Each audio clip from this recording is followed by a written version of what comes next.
Breaking news, পাঞ্জাবের হয়ে final match খেলতে যোগ দিয়েছেন বাংলা কার্টার মাস্টার মুস্তাফিজুর রহমান।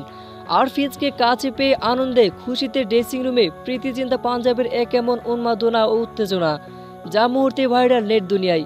দর্শক, খবরে বিস্তারিত জানুন পুরো প্রতিবেদনে। সবাইকে দারুণ চমক দিয়ে প্রীতি চিন্তা দল পাঞ্জাব কিংস শুধুমাত্র ফাইনাল ম্যাচের জন্য 10 কোটিতে সরাসরি চুক্তিতে বাংলা কার্টার মাস্টার মুস্তাফিজুর রহমানকে দলে ভিড়িয়েছে।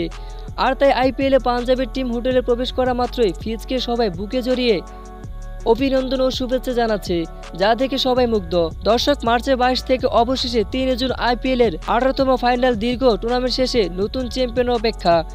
মঙ্গলবার নরেন্দ্র মোদী স্টেডিয়ামে মুখোমুখি হতে চলছে রয়্যাল চ্যালেঞ্জার বেঙ্গালুরু ও পাঞ্জাব কিংস। প্রথম কোয়ালিফায়ারে পাঞ্জাব কিংসকে হারিয়ে সরাসরি সেমিফাইনাল নিশ্চিত করেছিল রয়্যাল চ্যালেঞ্জার বেঙ্গালুরু।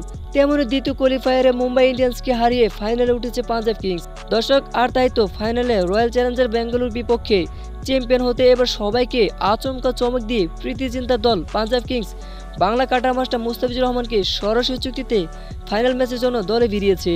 তো দর্শক, আপনাদের কি মতামত? মুস্তাফিজুর রহমান পাঞ্জাব কিংসের হয়ে ফাইনাল ম্যাচে রয়্যাল চ্যালেঞ্জার বেঙ্গালুরুর বিপক্ষে অসাধারণ বোলিং করে চ্যাম্পিয়ন করতে কি পারবে? তা এ বিষয়ে জানিয়ে দিন আপনাদের মতামতটি আমাদের ভিডিওর কমেন্ট বক্সে।